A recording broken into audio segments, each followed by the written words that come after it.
नमस्कार दोस्तों, स्वागत है आपका हिंदी नॉलेज शो में। तो दोस्तों, गलवान वैली के मास्टरमाइंड का पता चल गया है। जी हाँ, अमेरिकी खुफिया विभाग ने इस चीज़ का पता लगाया है और खुलासा भी किया है, और साथ में कुछ हिस्ट्री भी बताई है इस व्यक्ति की, जो मतलब कि इस पूरे गलवान वैली में जो घात लगाकर भारतीय सैनिकों की हत्या की गई थी, इसके बारे में जो व्यक्ति था मास्टरमाइंड, उसके बारे में कुछ पर्सनल डिटेल भी जारी की है, जो मैं आपको इस वीडियो में बताने भी वाला हूँ। और कौन कौन से ऑपरेशन में पहले भी ये व्यक्ति फेल रह चुका है, सब कुछ डिटेल से बताने वाला हूं। तो चलो उस वीडियो को हम शुरू कर लेते हैं।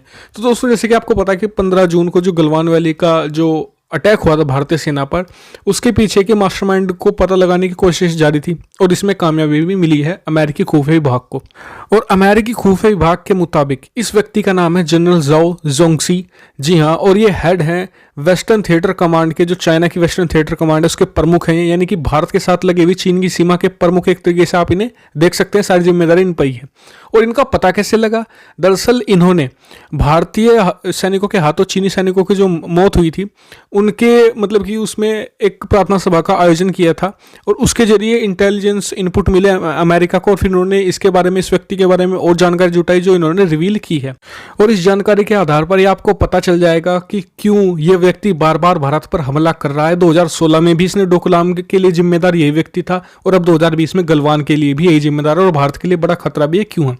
दरअसल अमेरिकी खुफिया विभाग के अनुसार 1979 में जब चीन और वियतनाम का युद्ध हुआ था, तो उस दौरान ये व्यक्ति एक लोकल कमांडर था, और इसके अंतर्गत एक बहुत बड़ा डिजास्टर हुआ था। कैसे कि एक बड़ा हमला हुआ था, वियतनामी की सेना ने किया था चीन पर, जिसमें बहुत सारे चीनी सैनिक मारे गए थे, और ये खुद व्यक्ति बहुत ही बाल तरीके से बचा था, खुद बहुत बुरी तरीके से घायल भी हुआ था।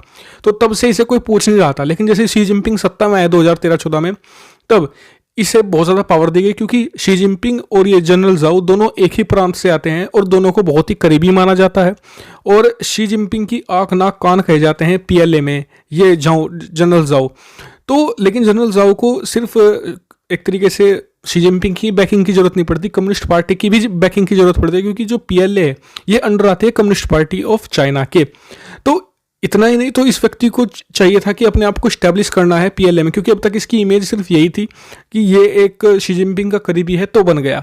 तो बार बार 2016 में इसने ट्राई किया भारत की जमीन हथियाने की, जिससे कि ये मतलब कि कम्युनिस्ट पार्टी में ये दिखा सके कि मैं बहुत ही काम का व्यक्ति हूँ।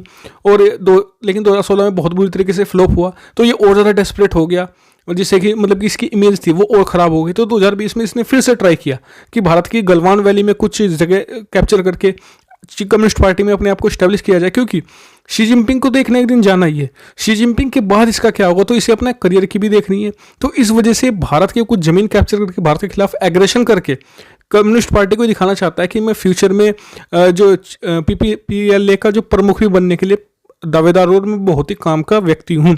लेकिन इसी चीज़ में ये पता चलता है कि भारत के लिए बहुत ही खतरनाक व्यक्ति है। कैसे? 2016 में डोकलाम इसने करने की कोशिश करी, 2020 में इसने गलवान करने की कोशिश करी, यानी कि भविष्य में भी भारत के लिए एक बड़ा खतरा बन सकता है। लेकिन क्या भारत इसमें अमेरिका वाली रणनीति अपना सकता है? कैसे? देखिए, इसी के व्यक्ति के अंतर्गत आता है मतलब कि जो शिंजियान प्रांत, ठीक है, वहाँ पर जितने भी अधिकारी उइगर मुस्लिम्स के मतलब कि खिलाफ जो एग्जीक्यूशन कैंप चला रहे हैं, उनके खिलाफ अमेरिका प्रतिबंध लगाने वाला है, और कहा जा रहा है कि इस व्यक्ति को भी उसमें इंक्लूड किया जा सकता है। तो क्या भारत भी ऐसे ही लगा सकता है कुछ यात्रा प्रतिबंध इस व्यक्ति पर? और क्योंकि ये व्यक्ति भारत में भी ट्रैवल कर चुका है, भारतीय सेना के कमांडो से भी मिल चुका है, मतलब कि ऑफिशियल विजिट पर। तो ऐसे में भारत को कुछ ना कुछ तो स्टेप इसके खिलाफ उठाना ही होगा। कम से कम इसकी रेपुटेशन तो गिरा सकता है, जैसे अमेरिका करता है। अमेरिका ऐसे व्यक्तियों पर ट्रैवल बैन लगा देता है, जिससे कि उनकी रेपुटेशन भी कम होती है उनके देश में। तो भारत ऐसा कर सकता है, और इससे भारत को ये भी होगा, क्योंकि देखिए ये व्यक्ति 2016 में किया, 20 में किया, और इसे कोई गुरेज नहीं होगा कि 21-22 में भी ये कुछ ऐसा कर दे जिससे कि भारत के लिए सरदर्द ये बना रहे। तो इस पर आपका क्या व्यू पॉइंट है, कमेंट करके बताइएगा। साथ ही इस वीडियो को शेयर कीजिए ज़्यादा से ज़्यादा लोगों के साथ ही चैनल को सब्सक्राइब करना मत भूलिएगा। Thank you very much for watching video. Keep subscribe, keep share, keep support.